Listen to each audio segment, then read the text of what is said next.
Aujourd'hui, on va parler d'un sujet qui touche beaucoup de monde.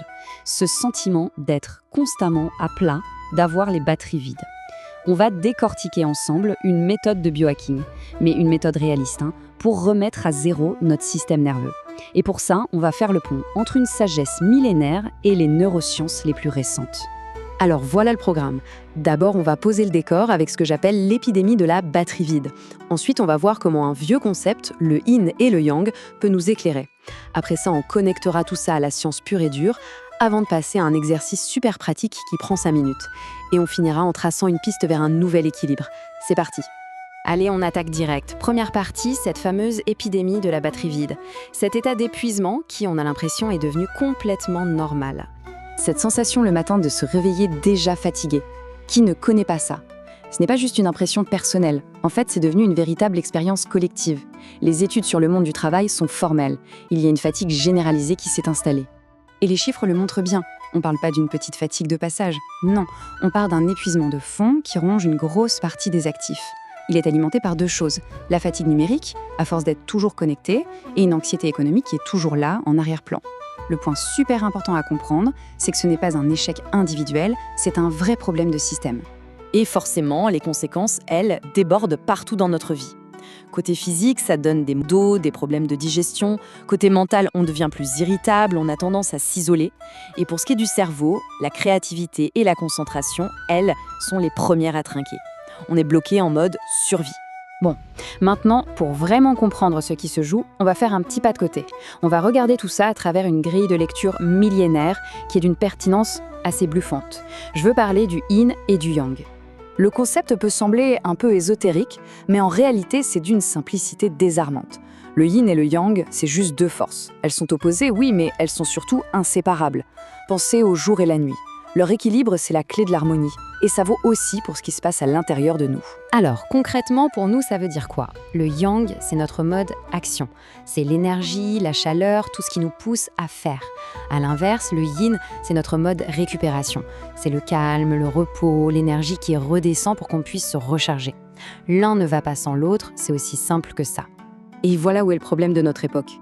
On vit dans un excès de yang permanent. La culture de la performance à tout prix, le stress constant, les notifications, tout ça, ça fait tourner notre moteur à plein régime, sans arrêt.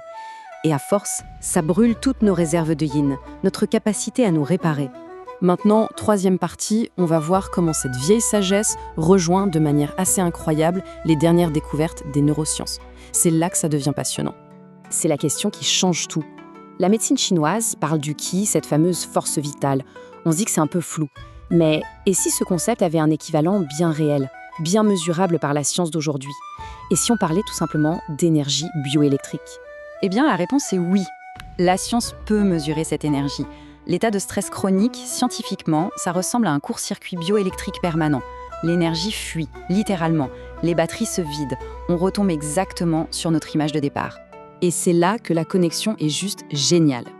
Le diagnostic taoïste, qui parle d'un excès de yang, correspond trait pour trait à ce que les neurosciences appellent une hyperactivité du système nerveux sympathique. On a deux langages différents, une sagesse millénaire et la science la plus pointue, qui décrivent la même réalité physiologique. Pour que ce soit bien clair, imaginez que notre système nerveux a une pédale d'accélérateur et une pédale de frein. Le système sympathique, c'est l'accélérateur. C'est le mode combat ou fuite qui prépare à l'action. Le système parasympathique, lui, c'est le frein. C'est le mode repos et digestion qui permet au corps de se calmer, de se régénérer. Le souci, c'est qu'on a le pied constamment soudé à l'accélérateur. Allez, assez de théorie, on passe à la pratique. Quatrième partie, comment on peut faire un reset de ce système en seulement 5 minutes, avec un outil que tout le monde possède et peut utiliser n'importe où, n'importe quand. Alors, comment on fait pour reprendre les commandes? La clé, c'est la respiration. C'est un peu le biohack ultime. C'est l'outil le plus direct qu'on ait pour influencer un système qui, normalement, est autonome. C'est notre interrupteur manuel pour passer du mode stress au mode calme. Voici la technique, elle est toute simple. D'abord, on inspire par le nez en comptant jusqu'à 4 et on fait attention à bien sentir le ventre qui se gonfle, pas la poitrine. Ensuite, on retient l'air 1 ou 2 secondes, puis, et c'est le point le plus important, on expire très lentement par la bouche en comptant jusqu'à 6. L'expiration est plus longue que l'inspiration, c'est ça qui fait tout. On fait une petite pause et on recommence. 5 minutes comme ça et ça peut changer radicalement notre état. Comment ça marche ? Ce n'est pas de la magie, c'est de la pure neurophysiologie. Cette respiration par le ventre, qu'on appelle diaphragmatique, elle vient stimuler directement le nerf vague. Et ce nerf vague, c'est l'autoroute principale de notre système parasympathique, le système du calme. En gros, en respirant comme ça, on appuie manuellement sur l'interrupteur détente. On arrive à notre dernière partie, on va voir comment ce petit exercice de 5 minutes, ce n'est pas juste un pansement, c'est en fait la première étape pour construire un nouvel équilibre sur le long terme en intégrant des micro-habitudes de récupération. Parce que si on fait ça régulièrement, les bénéfices sont énormes. Activer souvent son système de calme, ça améliore la digestion, ça aide à avoir un sommeil vraiment réparateur, ça permet de mieux gérer ses émotions et ça rend même plus vif, plus concentré. C'est là qu'on recharge vraiment les batteries pour de bon.